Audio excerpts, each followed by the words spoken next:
मैं बहुत ज़्यादा हुसैन थी। जवानी के दिनों में मुझ पे ऐसा हुस्न चढ़ा के देखने वाले मुझे देखकर कुछ लम्हे तो आंखें झपकाना ही भूल जाते। शादी वाली रात मेरे शौहर भी मुझसे बहुत राज़ी हुए थे। मैं जब भी ससुराल में बना दुपट्टे के घूमती तो मेरा दीवर मेरे साजिद माजिद को देखते हैं।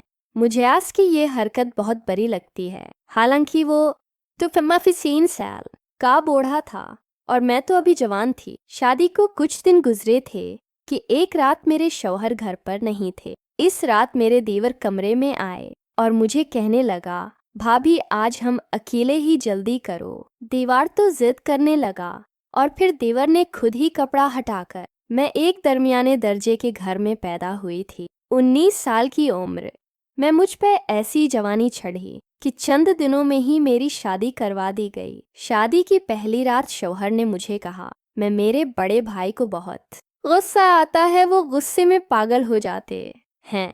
तुम उनका बहुत ज़्यादा ख्याल रखना। वो जो भी कहीं जैसे भी कहीं वैसे ही करना। वैसे 4 दिन से मैं यही देख रही थी, जब भी मेरे शौहर को अरेसलान को आवाज़ देते तो उनकी रंग का पीली पड़ जाती है। फौरन मेरे शौहर कमरे से बाहर निकल जाते। आज़ाद की बदहवास ही देखकर मेरे दिल में भी उनका बड़ा रूप चढ़ गया था। इस दिन 5वां दिन था कि जब सुबह अरसलान ने मुझसे कहा कि आज हम बाहर घूमने जाएंगे। मैं बहुत खुश थी, लेकिन इस वक्त मेरे देवर ने अरसलान को पुकारा तो फौरन अरसलान कमरे से बाहर चले गए। बाहर से मुझे अपने देवर के चीखने चलाने की आवाज़ें आ रही थी। वो कह रहे थे कि 4 दिन शादी के हंगामे में गुजर गए हैं। तुम्हें एहसास भी है कि तुम्हारे शाप पर तुम्हारे ना होने की वजह से कितना लूज हो सकता है, और आज भी छुट्टी करके बैठ गए हो। अभी की अब भी शाप पे जाओ और सारे वर्कर्स के सर पर खड़े हो जाओ कि वो ठीक से काम करें। तुम्हारी शादी मैंने उस लिए नहीं की कि तुम कमरे में ही घुस कर बैठे रहो, और अपनी बीवी से भी कह दो कि वो किसी की जिम्मेदारी संभाल लें। यहाँ कोई और औरत तो नहीं है जो उसके नाज नुखरे उठाएगी। ये सुनकर तो मुझे बहुत गुस्सा आया था। अभी कुछ ही दिन गुजरे थे हमारी शादी को, और इन दिनों में मैं नाश्ता भी बना कर दे रही थी, जिसमें भी मेरे दीवर कई खामियां निकाल चुके थे। लेकिन इरसलान ने मुझसे प्यार और मोहब्बत से यही समझाया कि भाई की बात का बरा ना मानना। इतने दिनों में इसे सोच में उलझी रही कि देवर आखिर ऐसा क्यों है।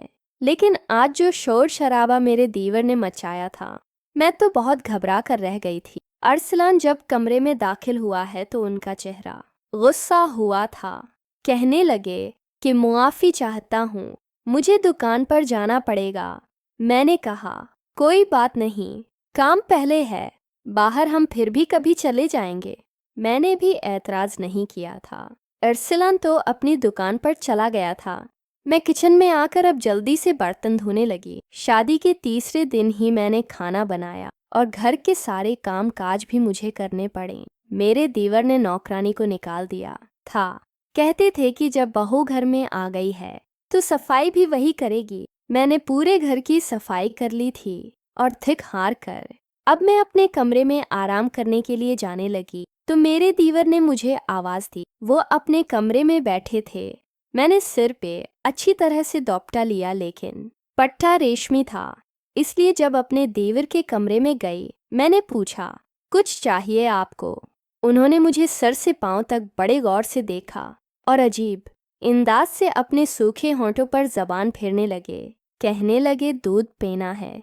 ये सुनकर मुझे सबसे पहले अपने दोपटे का ख्याल आया था, क्योंकि मेरे सीने से दोपटा सिरक चुका था।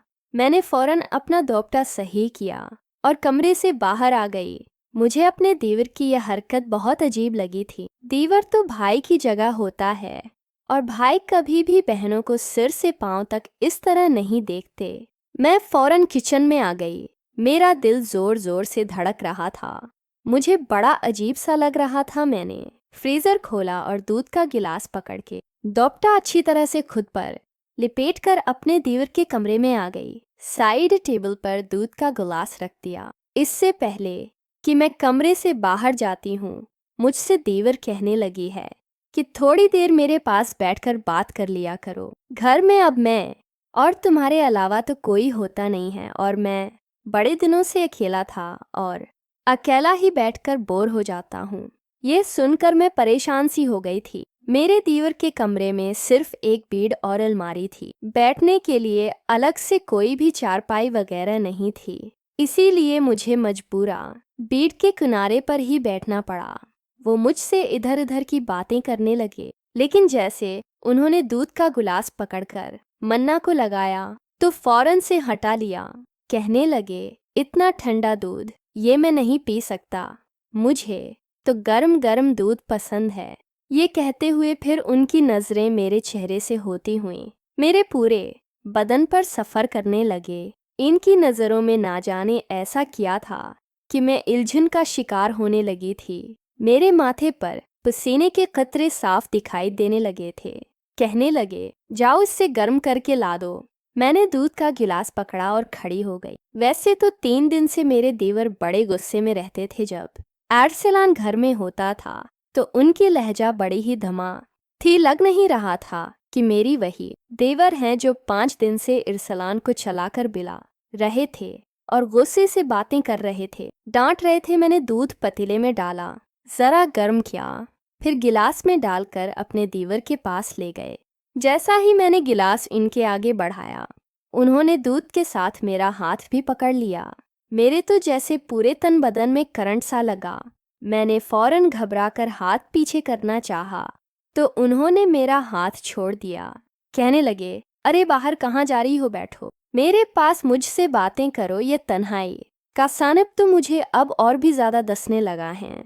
ये कहकर तीव्र अब ठंडिया रभरी अब मुझे और भी ज्यादा अजीब लग रहा था। मुझे उनकी बातें सुनकर अजीब सा महसूस होने लगा। ये कहने लगे, तुमने शादी के अगले दिन जो काले रंग का सूट पहना था बड़ा प्यारा लग रहा था, आज वही पहन लेना। ये सुनकर मुझे और भी ज्यादा बुरा लगा था। ये फरमाइश तो अरसलान को मुझ से करनी चाहिए थी, न मेरे दीवर को।